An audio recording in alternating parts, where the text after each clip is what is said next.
We're going to do the axiolateral oblique mandible. So for this, you're going to have a 10 by 12 cassette in landscape, crosswise for the shape of the mandible. I'm going to go ahead and adjust my collimation so that it's 12 by 10.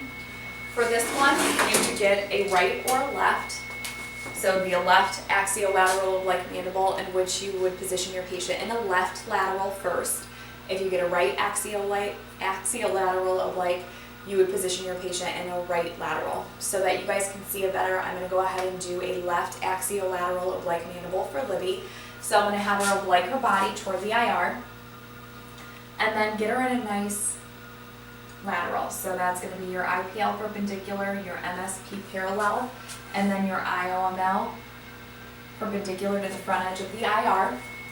We want to utilize 25 degrees of tilt. So right now, Libby's head is about 2 inches away from the IR. So when I have her rest the top of her head against it, that's going to get us right at that 25 degrees of tilt.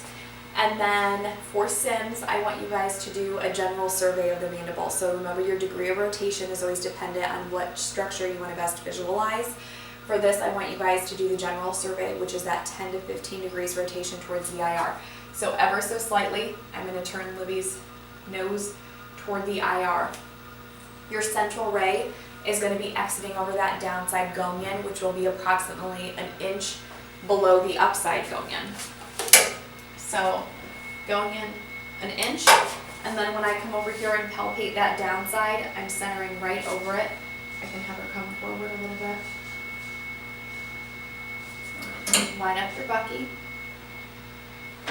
And you can see that I'm able to collimate a lot on this, so keep in mind you want to get the entire mandibular rami, you want to get the front edge, we can collimate a little bit more, we can clip her nose off.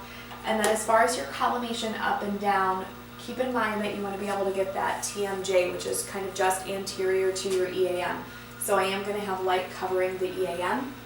This would be her left marker, measure, GP, and ask your patient to hold still.